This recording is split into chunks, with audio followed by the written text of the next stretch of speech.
اب 3 احادیث جو صحیح سند کے ساتھ میں نے آپ کے سامنے رکھی، تو اب تو بالکل کوئی اختلاف نہیں ہونا چاہیے۔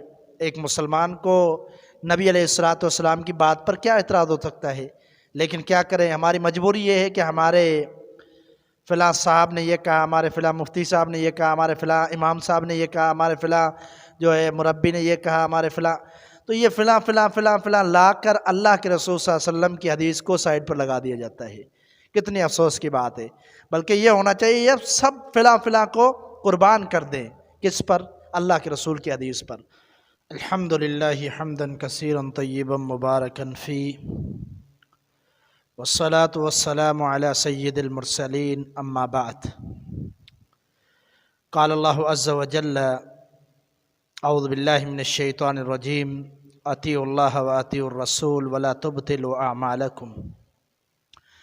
ناظرین، سردیوں کا موسم شروع ہو چکا ہے۔ ان دنوں کے اندر ایک بحث بہت زیادہ عوام کے اندر پائی جاتی ہے، وہ ہے مسح کے حوالے سے، کہ جرابوں پر مسح کرنا سنت ہے، جائز ہے یا ناجائز ہے، اس حوالے سے بحث ہوتی ہے۔ میں آپ کے سامنے مختصر بات کروں گا اس موضوع پر۔ ایک بنیادی بات اور ایک اہم بات یہ ہے کہ سب سے بڑی ذات اللہ کی ہے، اس کے بعد محمد رسول اللہ صلی اللہ علیہ وسلم، اور اس کے بعد صحابہ اکرام، اور اس کے بعد تو ہمیں سب سے زیادہ اہمیت قرآن کی بات کو دینی چاہیے، کیونکہ اللہ کی کتاب ہے، اللہ کا کلام ہے۔ اس کے بعد ہمیں اہمیت نبی علیہ الصلوۃ والسلام کے فرمان کو دینی چاہیے، جو اللہ کے رسول کی طرف، اللہ کی طرف سے ہوتا ہے۔ تو اس کے بعد رسول کی بات ہوتی ہے، یعنی حدیث۔ اس کے بعد صحابہ اکرام کے اقوال، افعال، ان کے آثار۔ تو یہ نبی علیہ الصلوۃ والسلام کی جماعت ہے، صحابہ اکرام اللہ کی جماعت ہے، قرآن کہتا ہے۔ ان کے طریقہ کار کو دیکھا جائے، اس کو بھی قرآن نے ہدایت قرار دیا ہے۔ تو ہم دیکھتے ہیں کہ اس میں واضح طور پر جورابوں پر مسح کرنا، اس کے بارے میں قرآن میں تو واضح طور پر دلیل نہیں ملتی۔ تو اب ہمیں کیا کرنا چاہیے؟ قرآن کے بعد حدیث کا درجہ ہے۔ تو ہم پہلے آپ کے سامنے 2-3 احادیث رکھتے ہیں اس موضوع پر۔ نبی علیہ الصلوۃ والسلام کے صحابی سیدنا ثوبان رضی اللہ تعالیٰ عنہ روایت کرتے ہیں، سنن نبی داؤد کے اندر موجود ہے، مسند احمد کے اندر موجود ہے۔ فرماتے ہیں کہ نبی علیہ الصلوۃ والسلام نے ایک سریہ بھیجا، جو جہادی ایک قافلہ ہوتا ہے، نبی صلی اللہ علیہ وسلم نے بھیجا۔ وہ واپسی آئے، تو جب وہ گئے تو اصابہم البرد، ان کو ٹھنڈک نے آ لیا اور سردی بہت زیادہ لگی، اس کی وجہ سے پریشان ہوئے۔ جب واپسی آئے تو انہوں نے آ کر نبی صلی اللہ علیہ وسلم سے شکایت کی سردی کے حوالے سے۔ فَأَمَرَهُمْ أَن يَمْسَحُوا عَلَى الْعَصَائِبِ وَالتَّسَّاخِينِ۔ یہ حدیث کے الفاظ ہیں کہ نبی علیہ الصلوۃ والسلام نے ان کو حکم دیا۔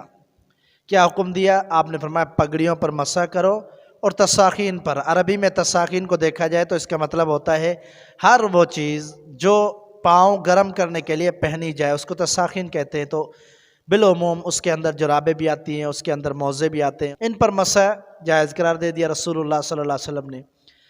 دوسری حدیث جو 2 احادیث میں آپ کے سامنے رکھتا ہوں، ایک جامع ترمذی کی حدیث ہے، باب المسح علی الجورب۔ امام ترمذی نے باب بھی یہی قائم کیا ہے۔ حدیث کون سی لائے؟ حدیث سیدنا مغیرہ بن شعبہ رضی اللہ تعالیٰ عنہ سے ہے۔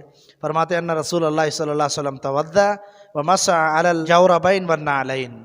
نبی علیہ الصلوۃ والسلام نے وضو کیا اور مسح کیا اپنی جرابوں پر اور اپنے موزوں پر۔ یہ حدیث کے الفاظ ہیں، جامع ترمذی کی حدیث۔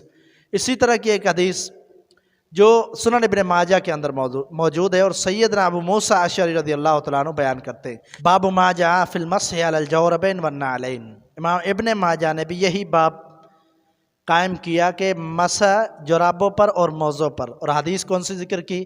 سیدنا ابو موسیٰ اشعری سے وہی الفاظ ہیں، نبی صلی اللہ علیہ وسلم نے وضو کیا اور آپ صلی اللہ علیہ وسلم نے جرابوں اور موزوں پر مسح کیا۔ اب 3 احادیث جو صحیح سند کے ساتھ میں نے آپ کے سامنے رکھی، تو اب تو بالکل کوئی اختلاف نہیں ہونا چاہیے۔ ایک مسلمان کو نبی علیہ الصلوۃ والسلام کی بات پر کیا اعتراض ہو سکتا ہے؟ لیکن کیا کریں، ہماری مجبوری یہ ہے کہ ہمارے فلاں صاحب نے یہ کہا، ہمارے فلاں مفتی صاحب نے یہ کہا، ہمارے فلاں امام صاحب نے یہ کہا، ہمارے فلاں جو ہے مربی نے یہ کہا، ہمارے فلاں، تو یہ فلاں فلاں فلاں فلاں لا کر اللہ کے رسول صلی اللہ علیہ وسلم کی حدیث کو سائڈ پر لگا دیا جاتا ہے۔ کتنی افسوس کی بات ہے، بلکہ یہ ہونا چاہیے یہ سب فلاں فلاں کو قربان کر دیں، کس پر؟ اللہ کے رسول کی حدیث پر۔ اور یہاں رسول اللہ صلی اللہ علیہ وسلم کی میں نے 3 احادیث آپ کے سامنے رکھی۔ اب آتے تھوڑا آثار کی طرف، تو صحابہ اکرام کے آثار بھی ملتے ہیں۔ مصنف ابن ابی شیبہ کو آپ کھولیں، اس کے اندر آثار ملتے ہیں، صحابہ اکرام نے مسح کیا ہے جرابوں پر۔ امام ابن قدامہ رحمہ اللہ وہ اپنی مشہور کتاب المغنی کے اندر صحابہ اکرام سے اجماع نقل کرتے ہیں۔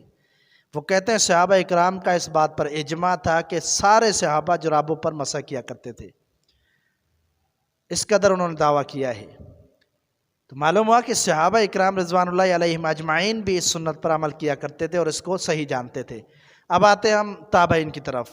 تابعین کے بڑے بڑے نام بھی اس چیز کو تسلیم کرتے اور مانتے ہیں۔ کون سے؟ امام قتادہ، امام ابن جبیر، امام سعید بن مسیب، اسی طرح امام نافع، امام ابراہیم نخعی، امام عطا بن ابی رباح رحمہم اللہ تعالی، کتنے بڑے بڑے نام ہیں۔ یہ بھی سارے کے سارے اس چیز کے قائل تھے کہ جرابوں پر مسح کرنا جائز ہے، سنت ہے، کیا جا سکتا ہے۔ مسح کا مقصد یہ ہے کہ بندہ پریشانی سے بچے۔ اب ایک بندہ جرابیں پہنتا ہے، سفر میں نکلتا ہے، اب جہاں رکتا ہے نماز کا ٹائم ہوا، اس کو جرابیں اتاری، اس کے بعد وضو کیا، پاؤں دھوئے، اس کے بعد دوبارہ جرابیں پہنی، پھر آگے گیا، پھر اگلی نماز پہ پھر جرابیں اتاری، پھر دھوئے، پھر پہنی، تو یہ مشکل معاملہ ہے۔ تو شریعت نے اسی لیے اجازت دی ہے کہ مشکل سے بچا جائے۔ تو آسانی جو شریعت دے اس کو قبول کرنا، یہ بھی نبی صلی اللہ علیہ وسلم کا طریقہ ہے۔ اللہ تعالیٰ خوش ہوتا ہے کہ اللہ تعالیٰ اپنے جو احسان ہے، اپنی نعمت ہے، اس کے اثر اپنے بندے پر دیکھے، اللہ اس سے خوش ہوتا ہے۔ تو ایک بندہ مسافر ہے، اس کے لیے مدت کتنی ہے؟ ایک بندہ مسافر ہے تو وہ 3 دن 3 راتیں اس کا ٹائم ہے، پیریڈ ہے کہ وہ ان 3 دنوں ان 3 راتوں میں جرابوں پر یا موزوں پر مسح کر سکتا ہے۔ اور اگر مقیم ہے تو اس کے لیے 24 گھنٹے سمجھ لیں، 1 دن 1 رات۔ شرط، اولین شرط ہے کہ جرابوں پر مسح اس وقت ہو سکتا ہے جب بندے نے پہلے وضو کر کے پہنے ہوں۔ اگر ویسے ہی پہن لیے پھر وہ مسح کرنا چاہتا ہے تو پھر مسح نہیں ہو سکتا۔ تو اس لیے وضو کر کے آپ پہنیں، بعد میں اگر وضو ٹوٹ جاتا ہے دوبارہ وضو کرنا پڑتا ہے تو پھر مسح ہو سکتا ہے۔ اللہ تعالیٰ کتاب و سنت کو سمجھنے، اس کے مطابق عمل کرنے کی توفیق عطا فرمائے۔ وما توفیق الا باللہ، علیہ توکلت و الیہ انیب۔